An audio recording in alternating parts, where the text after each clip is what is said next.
Out here on Guntersville today, fishing some sparse grass. We're not fishing the matted stuff like you see behind us. Today we're actually fishing the outside edges of it, or actually just submergent grass in general. We were targeting clearer water. We were trying to find the clearest water we could, and we were throwing swim baits around the grass. One of the baits we really keyed in on today, and I think it had something to do with the hyper realism of it, was the Pulse Tail Shiner by Savage Gear.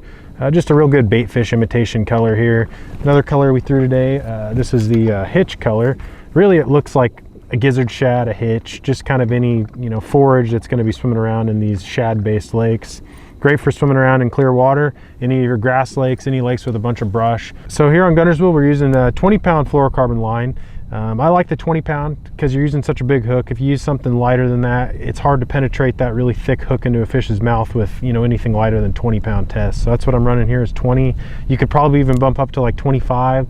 So with a weedless bait like this, I mean, you're not really limited to where you can throw it. You can pretty much throw this thing anywhere. You can throw it up around bank cover, such as laydowns, overhanging trees, docks.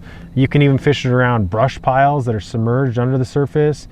Today we were reeling it around submergent grass. I caught one on this guy on a dock, skipping it up under there. Just really can fish it anywhere. That's what's so cool about this design. It'll go through just about any cover you want to put that in. Great little presentation, comes through everything really weedlessly. With this 5-inch Pulse Tail Shiner, I like to throw it on a little bit longer rod. I've got this guy on an 8-foot rod here. I've got a 300 size reel. Like I said, spooled up with 20-pound fluorocarbon line. With what we're doing here, fishing out on grass flats, this is a good option because it's a longer rod, allows you to get a longer cast. And with the 4-inch bait here, this littler guy, I'm throwing, it's still a longer rod because we're still out on the grass flats with this guy, but I'm throwing this on a 7'8" rod, and I'm actually running this on 15-pound fluorocarbon line because you're not dealing with as thick of a hook. I have that rigged up on a little bit thinner wire hook, so you can get away with that lighter line. You can penetrate that hook on this lighter line. So I like to fish this bait on a slower retrieve. I like to wind it kind of on a medium to slow speed because this tail really kicks well at that retrieval rate.